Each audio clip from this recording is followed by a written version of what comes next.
start recording. Boom. Bam. Play. On February 3rd, 2008, Rebecca Fenton called 911 after she found her husband's body lying on the floor of their Florida home. Wow. 911, what is your emergency? My emergency is I think my husband's been shot. My house has been burglarized. I just walked in. I'm not getting a pulse on him. I just came in from the gym. Okay, what is the address there, ma'am? It looks like a burglary. My God. Burglary. When the police arrived on scene, they found Larry Fenton's body lying just inside the doorway to his home. The cause of death appeared to be 2 gunshot wounds found on his back and neck. At first, Rebecca appeared devastated that her husband was dead. She continued to cry while talking with the police and while talking with her neighbors. But then something strange happened when the media arrived. Rebecca's tears suddenly vanished, and she was seen laughing as if nothing had ever happened. Whoa, look at her. She's smiling at the cop like nothing happened. She's just like, you know what I mean? Like, let me try and get this cop to be my man, and he be next. Ha ha ha ha. Let's keep watching. While the police continued investigating her husband's death, Rebecca was brought in for questioning. I just want to get some just general information from you. Do you and have then any we'll talk about. answers? Have you found anything else? Not yet, no. I haven't, I don't have any information. The other officers are out on the scene doing what they have to do. Okay?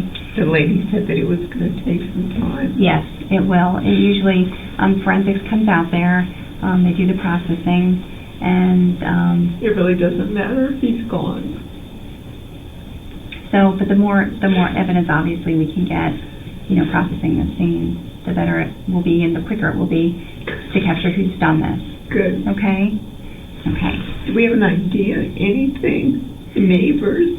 Did anybody? The other officers are out there talking to the neighbors. They're doing canvassing, but they haven't gotten back to me yet. So there's more going on at the scene. Sorry. No, that's okay. It's something. No. Something. Right.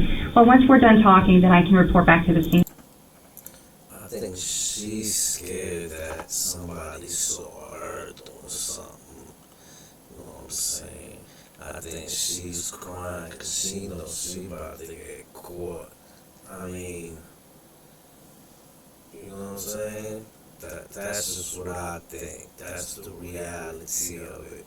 Let's keep watching and see what's going on. And then they can probably give me some more But updated they information. the lady, the right now. man that they told me that he's definitely gone, that he can't be brought back to life or nothing.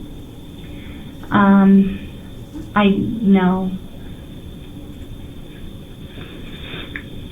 What do you need to know? Okay. As far as work goes, are you currently working?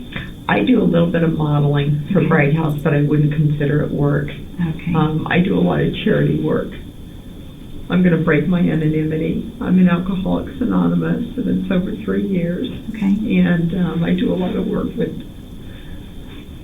Well, shout out to her for being Alcoholics Anonymous and sober for 3 years. I know that's a hard job, but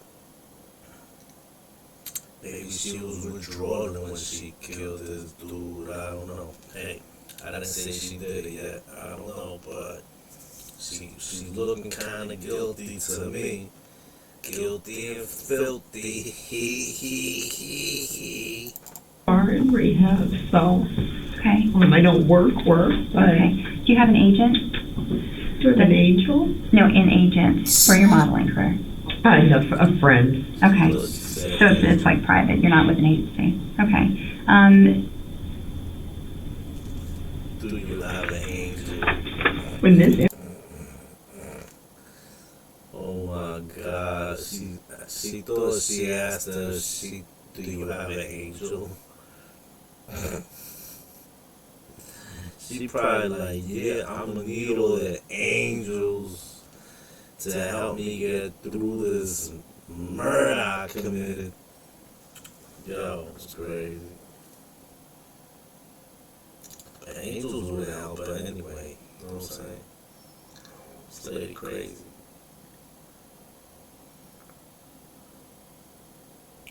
So the title is called Rebecca Literally Thinks She Can Get Away with Murder. So obviously, I guess she did. Let's keep watching how she try and pretend. Some people is really good actors, B. Gotta be careful out there, sons. Word. I wonder how these people never got acting roles. You know what I'm saying? Facts. Incident happened. We have an in-law apartment in the back that we turned into a gym. I was in the gym, in our gym, when this happened. Okay. Tell me about today, when you guys first got up. Anything unusual or strange happen in the morning? First of all, what time did you guys get up? I had to get up a little bit earlier than usual because I was taking a girl that I have to tell you, I'm in the program. I hate to break my anonymity, but it has a lot to do with my life. Mm-hmm. And one of the girls that I sponsor is in the PAR program. I had to pick her up to take her to a morning meeting that started at 9:45. Okay. And that meeting is probably 200 people saw us there. Okay. Larry had told me before his trip that he didn't want to do anything. He was going to go to the gym, come home, do a little bit of work on his laptop, and then he was going to watch golf. Mm-hmm. Something about Tiger Woods playing in Dubai, and then, of course, try to take a nap. Mm-hmm. Because this poor guy went to bed early, and he wanted to stay awake for the Super Bowl. Right. Okay. And that's where he was left when this happened. Okay. Where was Larry when I walked in the door? He was in the living room. Okay. And he was already watching TV. Remember what he was watching? Yeah, I joked with him. Okay. I said, the only thing that woods are good for is hunting and hiking. Mm-hmm. It's a joke that we have about Tiger Woods. Okay, so he was watching golf at that he point. He had his feet up on the coffee table. He does it every step. Okay. Said that he wanted to take a nap so that he could try to stay up for the Super Bowl. I did come in at one. So he was taking a nap and you put 2 bullets in his head? Yo, that's really messed up. When you kill somebody while they're sleeping, that's not even fair, yo. Facts. Point, just kind of check on him. Mm-hmm. I was like, how's it going? Joked with him. He plays golf in Dubai. Where is that place? Mm-hmm. And he was like, yeah, but I bet you know all about Mary Kay. And we just joked. Right. And it was just a checking on him, Mm-hmm. I was sitting on the ball when I heard a noise. Okay. But it didn't sound like a pop. It sounded like somebody dropped something. And I also had music on real loud. So I continued to keep working out, and then all of a sudden I was like, and I wasn't concerned. I just was. You heard something that sounded like you said it dropped. Something dropped. Now, something fell off the roof. Was it one noise? Was it several noises? No, it was one. You mean like in movies when a ball drops out of nowhere and rolls over to you, and you're like, what the It was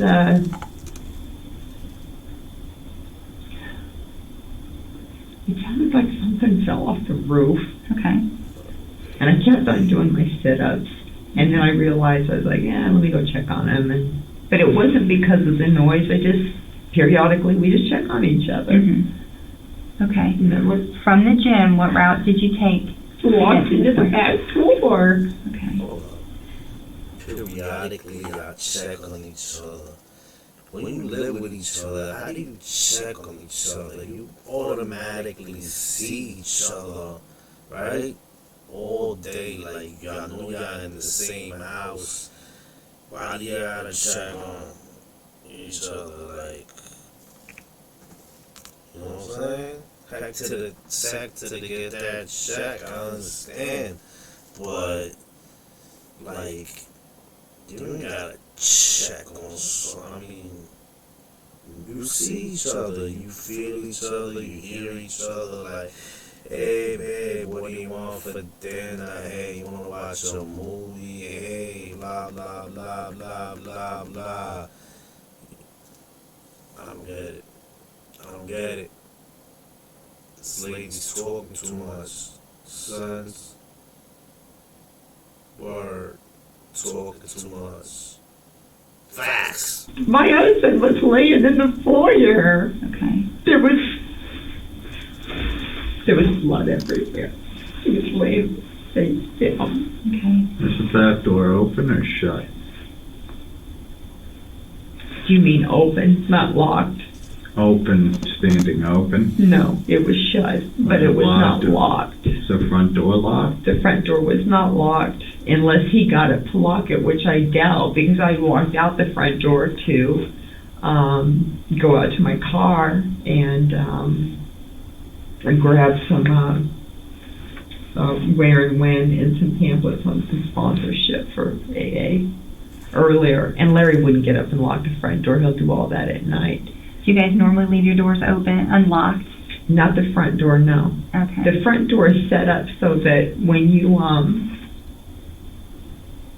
I feel like I can't think. I feel like my mind's not inside of my head. She feel like she can't make shit up anymore. She like, I can't make it up. I can't think no more. I can't make anything up no more. My lies just ain't coming out right. You know what I'm saying? Word. And That's okay. I haven't wrapped Right. Well, my it's mind around the fact that it's a huge shock. Rebecca claims that while she was exercising behind their home in a makeshift gym, she heard a loud bang. At first, she ignored the sound, which the detectives found very strange, but eventually she would go check on her husband using the back door to their home. Larry's body was positioned in a way that it appeared he had been trying to run out the front door when he was shot from behind. Larry's watch and wallet were missing, and it appeared as if someone had run around the house, pulling out random drawers, trying to make it look like a burglary. The problem was that usually a thief will run away when they encounter a homeowner. Larry had been shot in the back, which means he had been running away from the thief, so there should have been no reason a thief would need to murder the homeowner. As far as firearms in the house, guns, firearms, guns. we did own a gun. Okay. We bought one very, very recently. You just have one gun in the house. Yes. Okay. Is it a handgun? Is it a shotgun or rifle? It's something that, it's a handgun. A handgun. I don't know a lot about it, but we bought it recently and it's registered, so I can't tell you the exact date. Is it registered to you or your husband?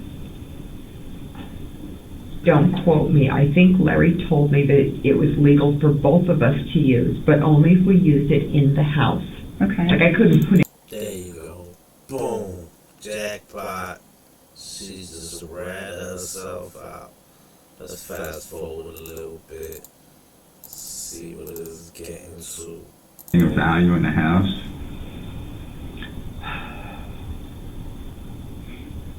Jewelry. We don't have any money in the house. But nobody's been in the house to know that's there, correct? No. Okay. Any marital problems? None at all. He has a couple of ex-wives, is that Yes, he correct? does, and we've never had any problems from either one of them. One of them lives right down the road. We're not friends with them, but they don't give us any problems, and I've never physically seen either one of them. Rebecca's neighbors would tell the police that over the past year, Rebecca had lost quite a bit of weight. The detective is curious why her appearance had drastically changed, so he confronts her with this information. And the reason I ask is, from canvassing the neighborhood, some people say that your appearance has changed slightly in the past year. You're a lot thinner in the face, and Well, I quit drinking 3 years ago, so maybe it's from the bloating.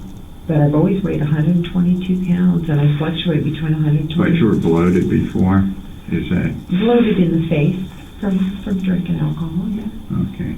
No drug use. Marijuana. How often do you use marijuana? I used marijuana. Okay.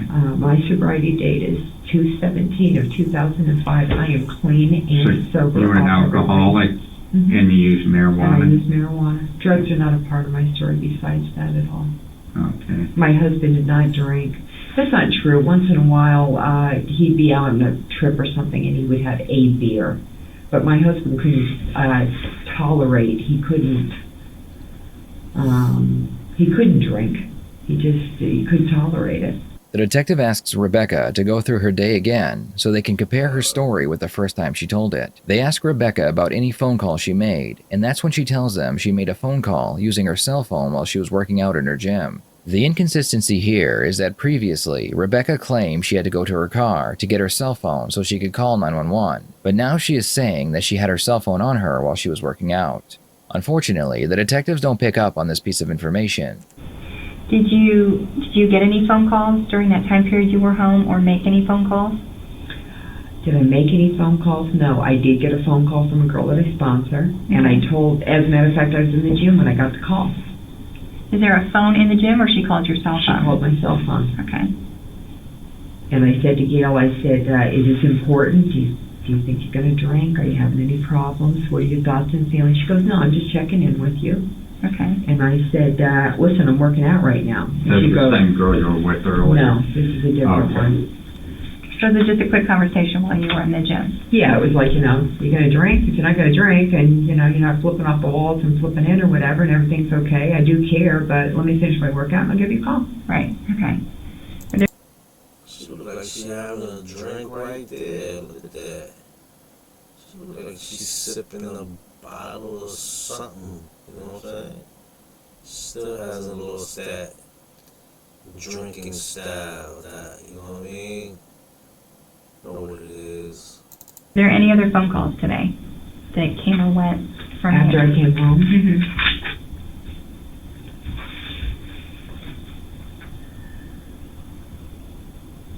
Not on my cell phone. The other issue they have is the crime scene itself. The intruder would have entered through the front door, which means Larry would have seen and heard the intruder from the living room couch. How did the intruder get behind Larry to shoot him if the intruder would have been between Larry and the front door? Also, why would the intruder stay around to ransack the house, which would have taken at least 5 minutes? And why did the intruder decide to steal from this house in the middle of the day with 2 parked cars in the driveway? So if somebody came in, he would have been downstairs. He was downstairs, and if somebody would have walked in, they wouldn't have immediately saw him. Uh-huh. They would have had to gone in a little bit and seen him at the end of the couch. They wouldn't have walked in the front door. Could somebody have walked in and walked upstairs without seeing him? Could somebody have walked in and walked upstairs and not seen him? Absolutely. You think so? Yeah, because our staircase is right there. They could have walked right into the front door, but he would have heard them. He would have heard them gone upstairs. So the person that ransacked the place probably killed him first, you think?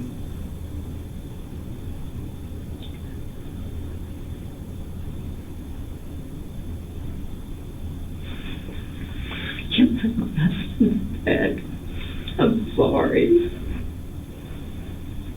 There's no way that you could have torn that house to smithereens without Larry knowing it in the way that he was laying. He must have heard somebody come in the door, because it looks where he was laying like, not maybe there's a confrontation, but he came into the foyer. There's no reason for him to come in the foyer unless he was crossing over the kitchen to get something to eat.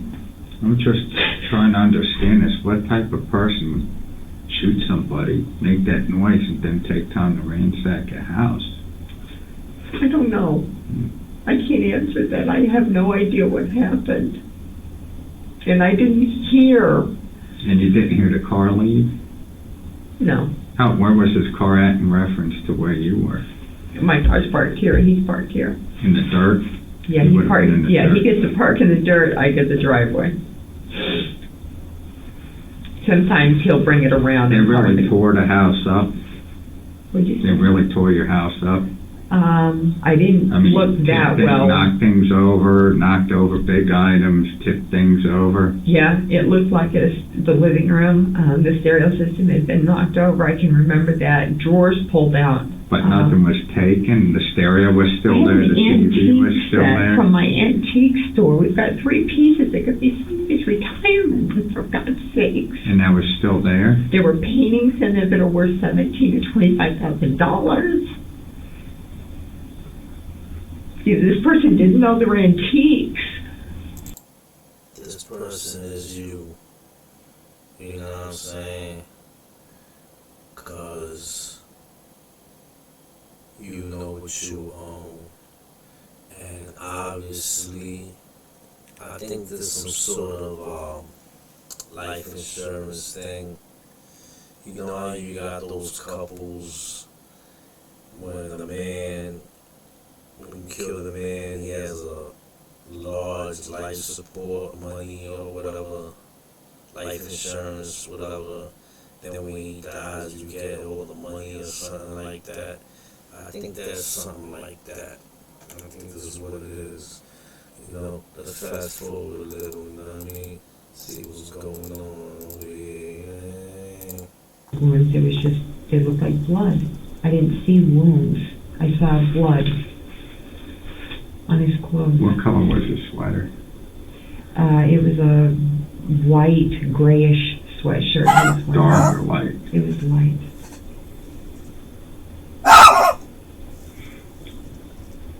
And then, alright, so then you check the house and there's nobody there, obviously, right?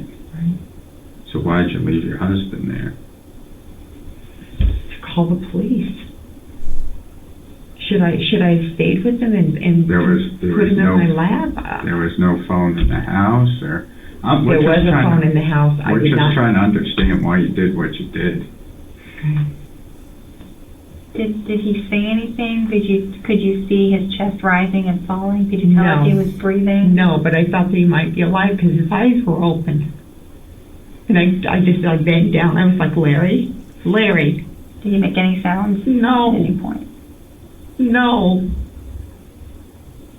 And I got up and I went outside and I called the police. If I had known that I was supposed to be with him, hold him, or do CPR, then I would have. I think that I'm trying to think of what I was thinking. Did the 911 operator ask you if he's breathing? What did the 911 operator, what did you tell them? I said, I believe my house has just been burglarized and it looks like my husband could possibly be deceased, but I can't tell. She said, where are you calling from? I gave her my last name and my address. I was hysterical, so you'll have to listen to the tape to know what I said exactly.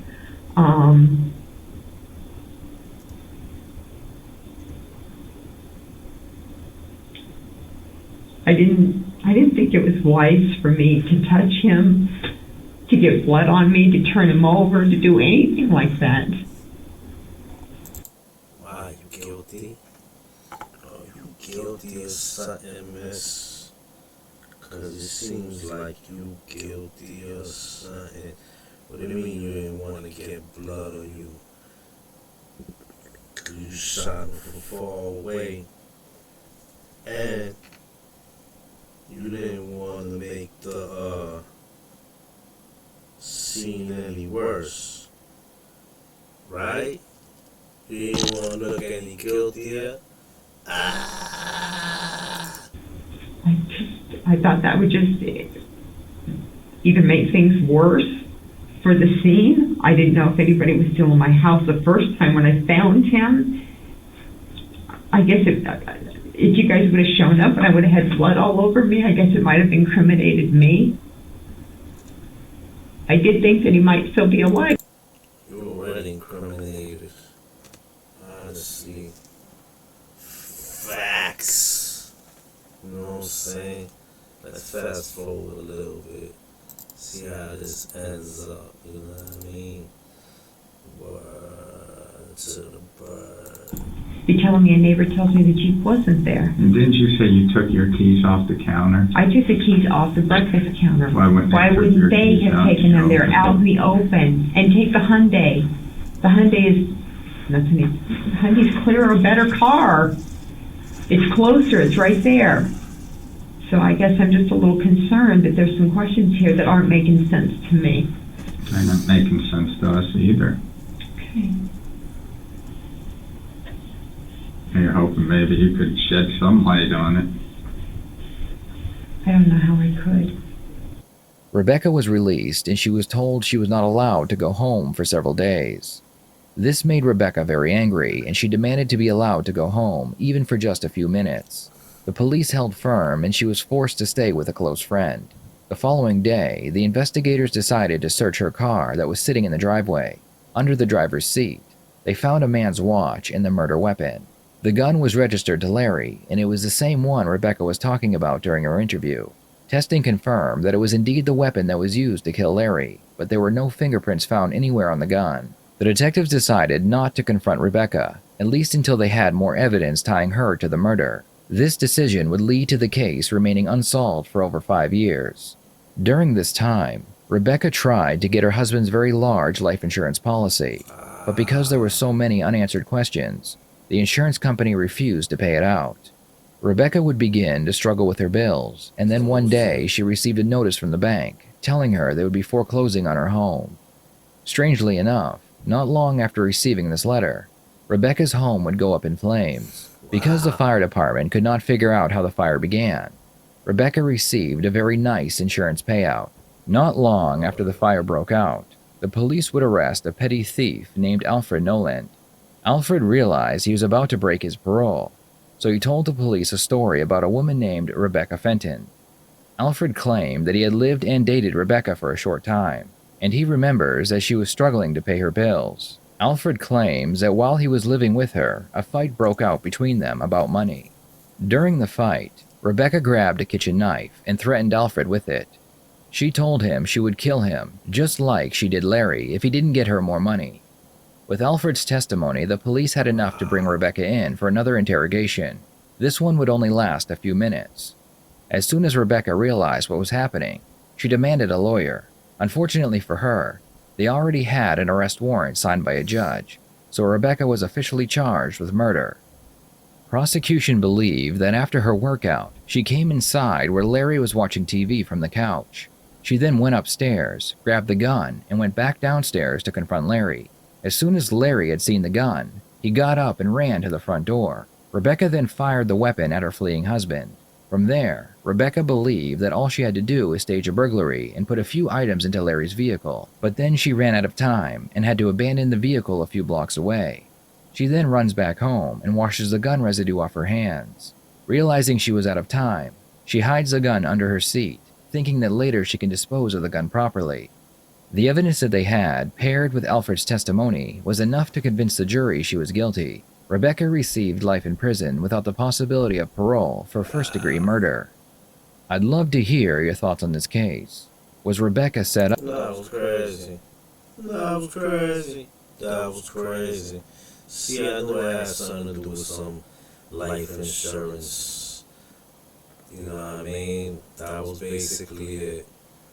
This lady right here just wanted all his cash. You know what I'm saying? Some people are just evil like that. You know what I'm saying? It's just all about the money.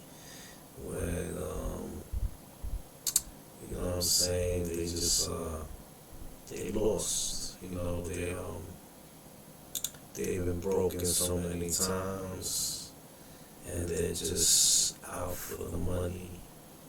And they forget about love and relationships. They just lost, period. You know what I mean? But anyway, no. She's locked up and it is what it is. You know what I'm saying? Shout out to everybody watching. Don't forget to like, comment, subscribe, and share. You heard? Peace.